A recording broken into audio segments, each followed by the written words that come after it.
In previous video, so we have seen pulse amplitude modulation, where the amplitude of the pulses were varying with respect to message signal. In this video, so we will be discussing two important modulation techniques, pulse modulation techniques. One is pulse width modulation and another is pulse position modulation. So, what is this pulse width modulation? As the name itself indicates, the width of the pulses is varied in accordance with the message signal. So, in pulse width modulation, the samples of the message signal are used to vary the duration of the pulses. Duration of the pulses are varied with respect to message signal. This form of modulation is referred as pulse duration modulation, or we will also call it as pulse width modulation. PWM or PDM, both are same.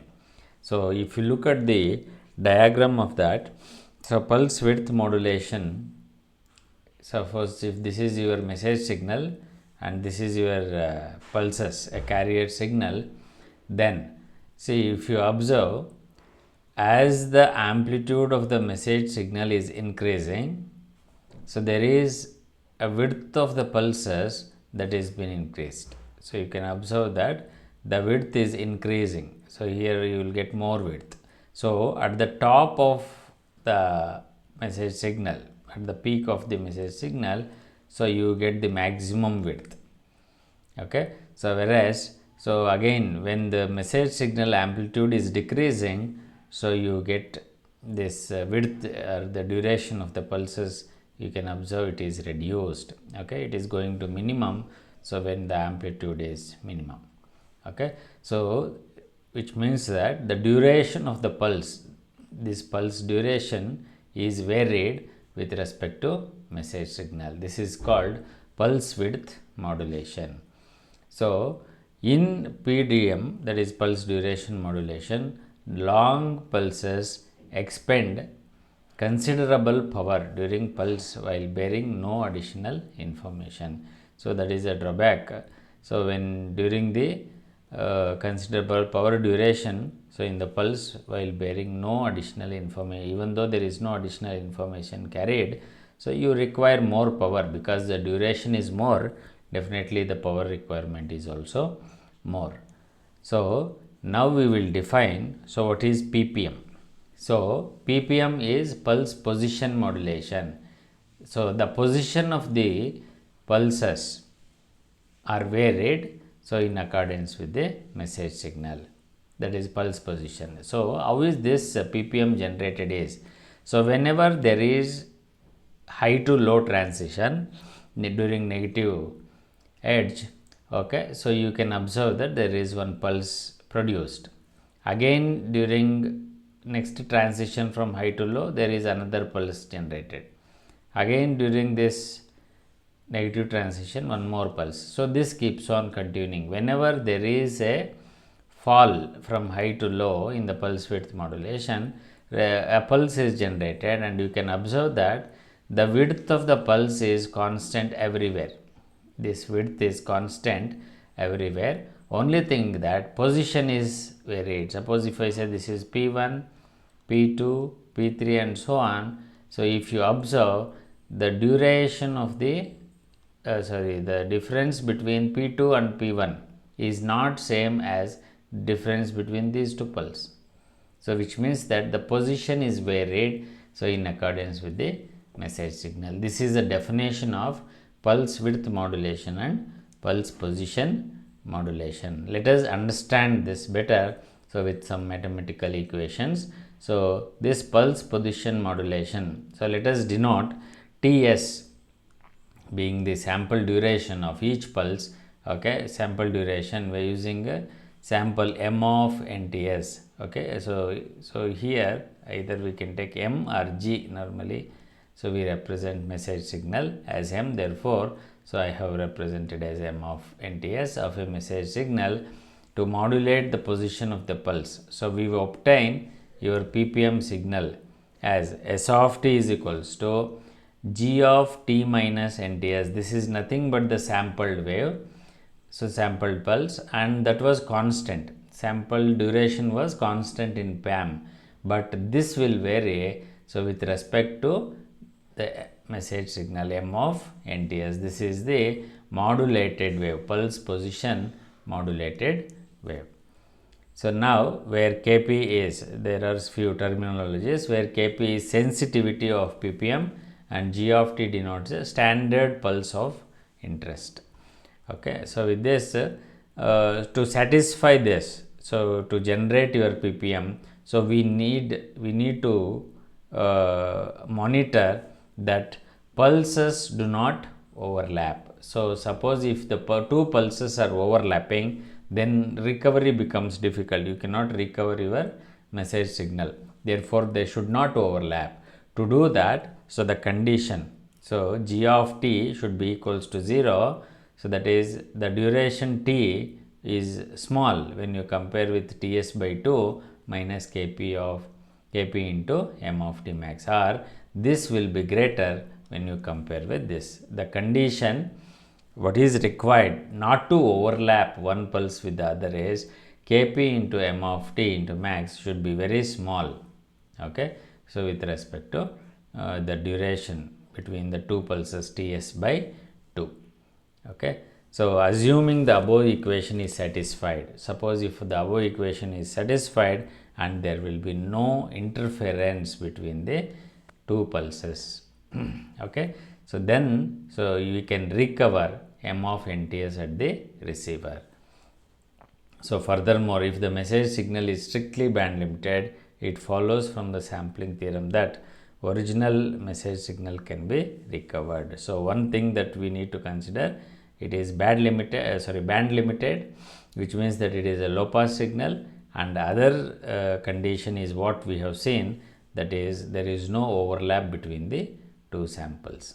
Okay, so this is about pulse position modulation. Now let us generate this pulse position modulation, so with the help of a block diagram and how it is going to generate, so we will see.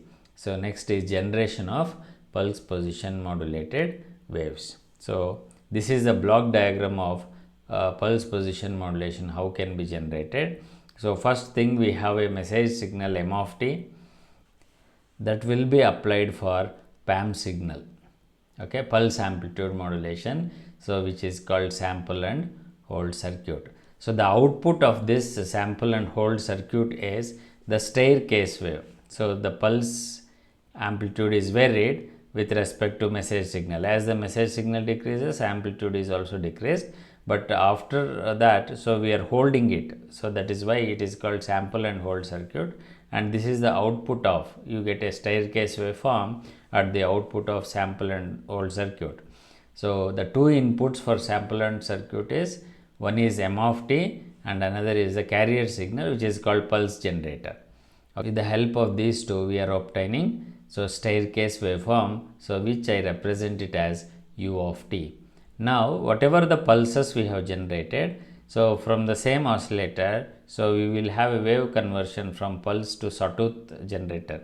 So it will convert your pulses into sawtooth, and the output of sawtooth waveform is this. So sawtooth, it is a output of the sawtooth generator.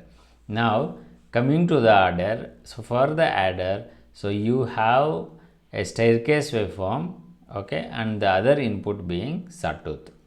So we have sawtooth is one waveform and another is staircase. So at the output of adder, so that is V of t. So you are adding these two. Signal 1 is staircase and signal 2 is your sawtooth wave. These two waves gets added, and therefore, so you get the resultant of this is V of t, so which is shifted versions of your sawtooth. So since the amplitude is varied here, shifted to the positive, so your sawtooth will also get shifted. Similarly, during the negative shift, so your sawtooth also gets negative shifted. So therefore, so at the output of the adder, so you get V of t. This is the wave. Now next block that what we have is a threshold detector. So here, so we are fixing the threshold as 0 crossing level.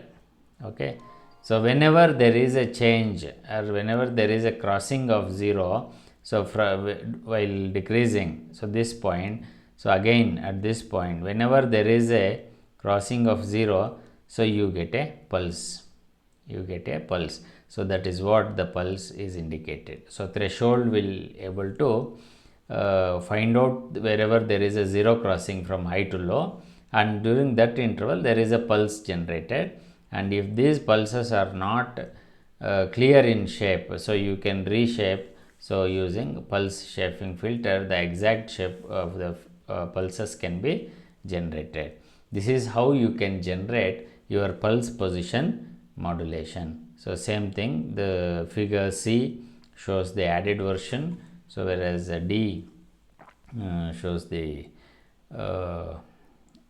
D shows the added version, C shows the sawtooth waveform, similarly E shows the generated PAM signal. Okay, so this is how you can generate PAM. Now let us see how we can detect PAM signals. Okay, so while detecting the PAM signals, so we have to do the reverse process. So we have pulse position modulated output. From this, so I have to get back my message signal, so that is M of t. Reverse process I have to go. First step is, so I have to generate PWM from PPM. So this I will do just converting PPM wave into PWM, just taking the reverse operation. That means wherever there is a pulse, there is a edge created. So therefore PWM waves can be generated. Now to generate the message signal from PWM, so we are going to integrate. So what is the role of integration here is, so it will find out the average power. Okay, so since the duration of pulse is more here, so power is also more. Duration of pulse is less, power is also less. During this intervals, so since the power is more, so the more power is represented. So you have increasing in width. Okay, so the power is also increased. So in other words, the pulse duration is small, power is less if you integrate this area. So therefore, so power is also reduced. So we are just mapping the duration of the pulse with the power, therefore you get back your M of t.